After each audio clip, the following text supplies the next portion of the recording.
السلام علیکم ورحمۃ اللہ وبرکاتہ ان الحمد للہ والصلاة والسلام علی سید الانبیاء وعلی آلہ وصحبہ اجمعین اما بعد فاعوذ باللہ من الشیطان الرجیم بسم اللہ الرحمن الرحیم۔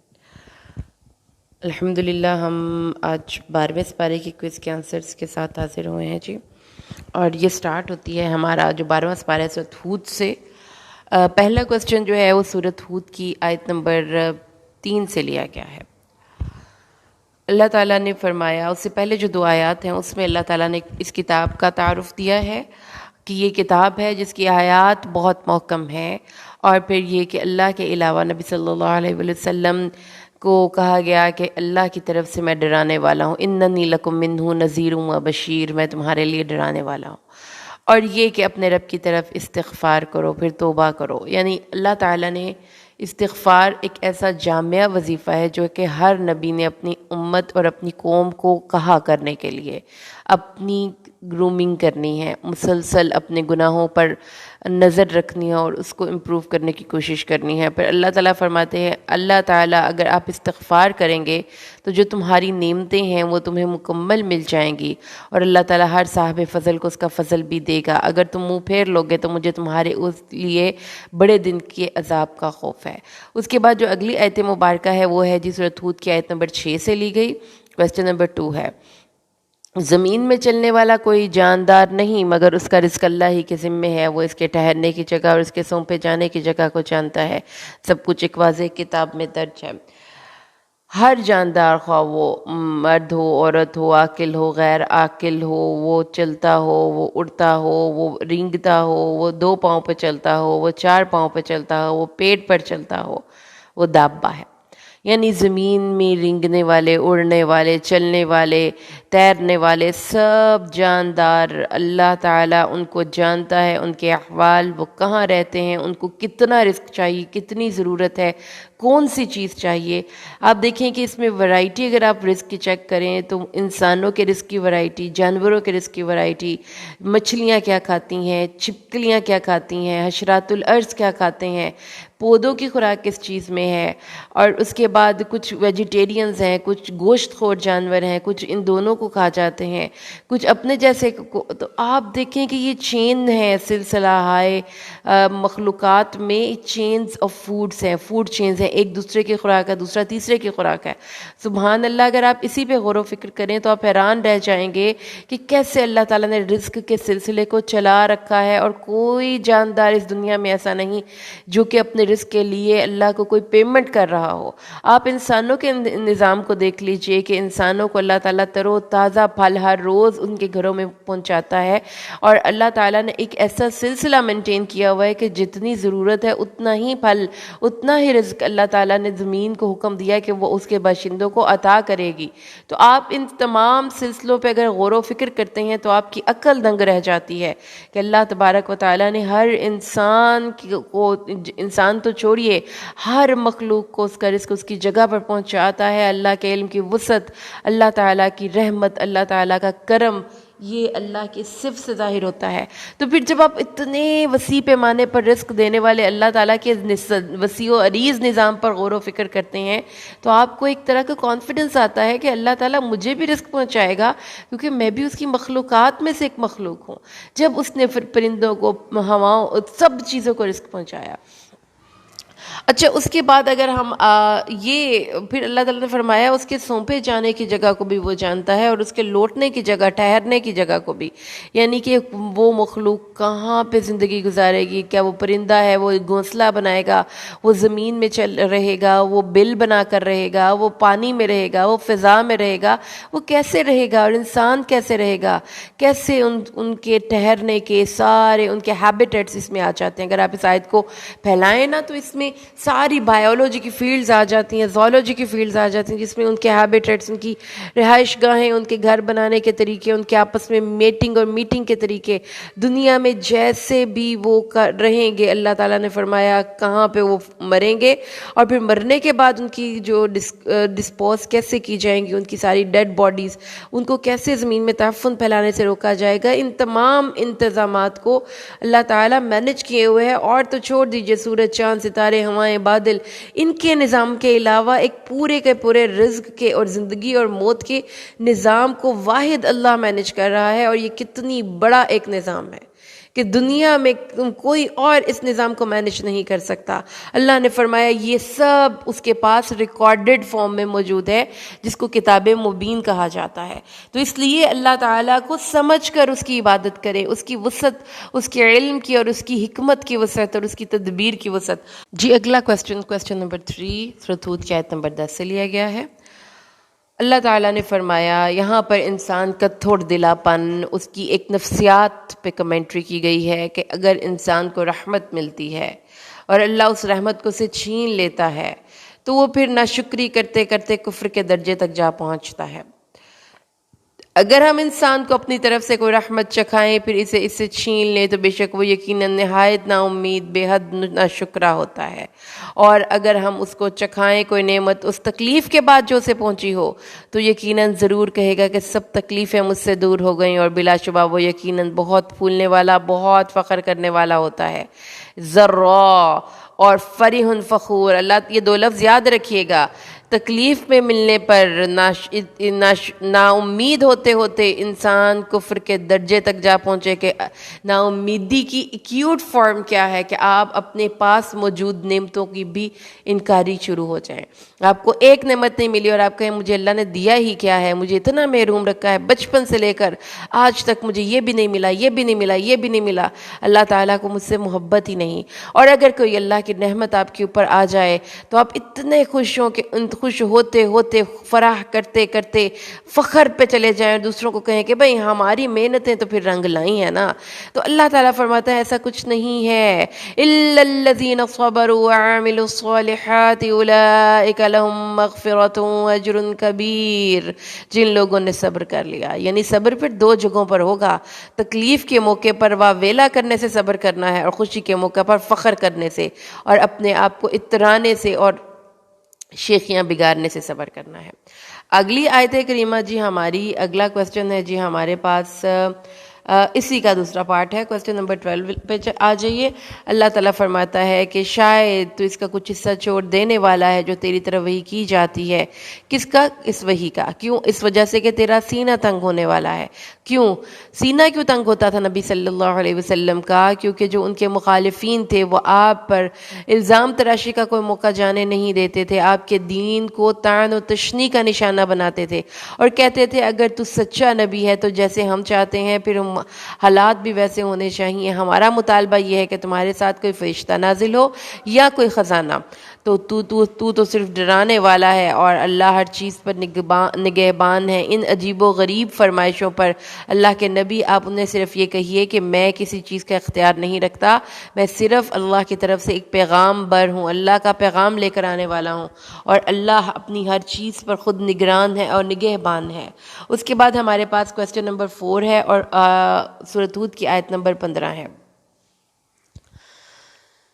اچھا جی 15 آیت میں اللہ فرماتا ہے کہ جو کوئی دنیا کی زندگی کا اور اس کی زینت کا ہی ارادہ رکھتا ہے تو پھر اس کے لیے پلاننگز کرتا ہے، اس کے لیے صبح اٹھ کر محنت کرتا ہے، پھر شام تک اس کے لیے محنت کرتا ہے، 9 to 5 جاب کرتا ہے، پھر ایکسل کرنے کی کوشش کرتا ہے، پھر فردر اس میں ڈگریز لینے کی کوشش کرتا ہے، پھر دوسروں کو نیچا دکھانے کی کوشش کرتا ہے. یہ جتنی بزنس انڈسٹری ہے، یہ جتنے ہماری فیشن انڈسٹری ہے، یہ جتنی ہماری شوبس انڈسٹری ہے، جتنی ہماری انڈسٹریز ہیں، سب کی سب دنیا کی زندگی اور اس کی زینت کے ارادے کو ذہن میں رکھ کر کام کر رہی ہیں.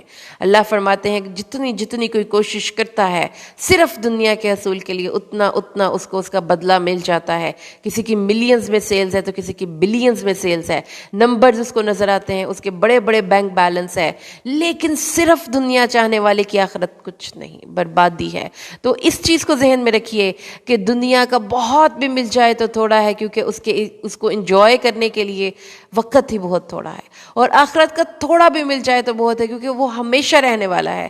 اللہ نے فرمایا دنیا میں تو پورے دے دیے جائیں گے لیکن آخرت میں کوئی کچھ نہیں سوائے آگ کے. وَحَبِطَ مَا صَنَعُوا فِيهَا وَبَاطِلٌ مَا كَانُوا يَعْمَلُونَ. جو عمل وہ کرتے رہے جب ان کا مطمع نظر اللہ نہیں، جنت نہیں، اس کی رحمت نہیں، اس کے خوبصورت چہرے کا دیدار نہیں، تو جو کریں گے دنیا میں اس کا اجر لے کر دنیا کو انجوائے کر کے چلے جائیں گے۔ ناؤ چوائس اب آپ کی اپنی ہے کہ آپ نے کیسے اس چیز کو پرائورٹائز کرنا ہے۔ دنیا کی حصول کی کوشش سے منع نہیں کیا گیا، وَلَا تَنْسَ نَصِيبَكَ مِنَ الدُّنْيَا، لیکن صرف دنیا کو لے کر آپ اپنی آخرت کو فراموش کر دیں تو یہ گھاٹے کا سودا ہے۔ آگے آ جائیے جی، ہمارے پاس آیت نمبر آ جاتی ہے 18 اور کویسچن نمبر آ جاتا ہے 5۔ اللہ تعالیٰ نے فرمایا کہ کیا اس شخص سے بڑھ کر ظالم اور کون ہے جو اللہ پر جھوٹ باندھے کہ اللہ نے یہ ہمیں حلال اور حرام کرنے کا حکم دیا ہے، اللہ پر بیٹا اللہ تعالیٰ کا باندھے، اللہ تعالیٰ کے متعلق وہ باتیں منسوب کرے جو اللہ نے نہیں کہیں، کسی غوث کتب ابدال کو کہے کہ یہ اللہ کے نزدیک ہمارے سفارشی ہیں، حالانکہ اللہ نے یہ چیز قرآن میں کہیں بتائی نہیں۔ یہ سب اللہ پر جھوٹ ہے۔ یہ لوگ اپنے رب پر کے سامنے پیش کیے جائیں گے، قیامت کے دن کا نقشہ ہے، اور گواہ کہیں گے یہ ہیں وہ لوگ جنہوں نے اپنے رب کے بارے میں جھوٹی باتیں پھیلائی تھیں۔ سن رکھو ظالموں پر اللہ کی لعنت ہے۔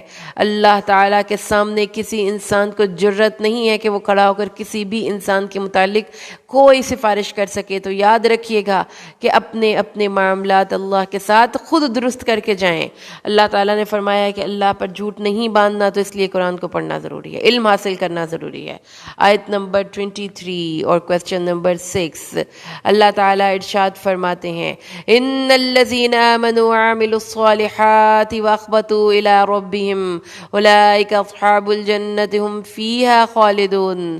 بے شک جو لوگ ایمان لائے اور انہوں نے نیک اعمال کیے اور اپنے رب کی طرف عاجزی کی، وہی جنت والے ہیں اور اس میں ہمیشہ ہمیش رہنے والے ہیں۔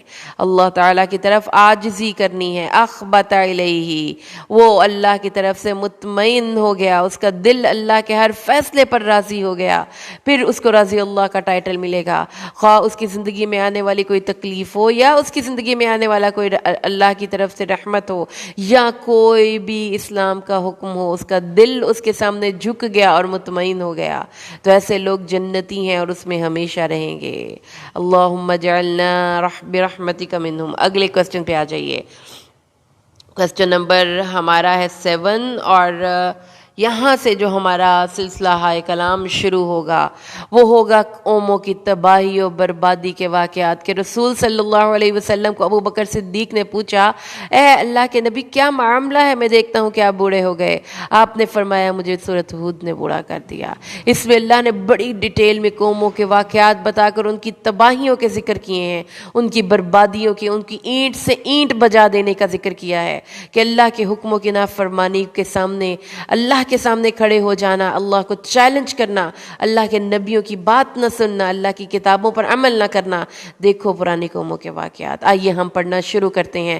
سب سے پہلے ہم انٹروڈیوس ہوتے ہیں عظیم الشان جلیل القدر نبی حضرت نوح سے، اور البتہ تحقیق ہم نے بھیج دیا نوح کو اس کی قوم کی طرف، میں تمہاری طرف صاف صاف ڈرانے والا ہوں۔ اور یہ ایک کاؤنٹر وہاں پر بھی نیریٹو تھا کہ رسول صلی اللہ علیہ وسلم اپنے مشرکین کو دیکھ لیجئے کہ آپ کو تو دعوت کا آغاز کیے ہوئے سال ہی کتنے ہوئے، نوح کو دیکھیں اور باقی نبیوں کو دیکھیں، کیسے لوگوں نے ہٹ دھرمی سے ان کی باتوں کو جھٹلایا تھا، اور ان کے نیریٹو کیا تھے، رسولوں کی بات کیا تھی، کس بات کو لے کر وہ چل رہے تھے۔ وہ ان کو کچھ نہیں ان سے مانگ رہے تھے، ڈیلیور کر رہے تھے کہ اللہ تعالیٰ کی عبادت کرو بھائی جس کا حق ہے، اور اللہ کے علاوہ کسی کی عبادت نہ کرو، اللہ کے ساتھ اپنے تمام ایموشنل تعلقات کو اللہ کے ساتھ جوڑ لو، بے شک میں تم پر ایک دردناک دن کے عذاب سے ڈرتا ہوں۔ تو ان لوگوں کے سرداروں نے کہا جنہوں نے کفر کیا تھا، ہم تجھے نہیں دیکھتے مگر اپنے جیسا ہی ایک بشر، اور ہم تمہیں نہیں دیکھتے کہ ان لوگوں کے سوا کسی نے تیری پیروی کی ہو جو ہمارے سب سے زیادہ رذیل ہیں، ہمارے سب سے زیادہ کمزور طبقے کے لوگ تمہارے پیچھے چلتے ہیں۔ تمہاری فین فالوئنگ تو دیکھو ذرا،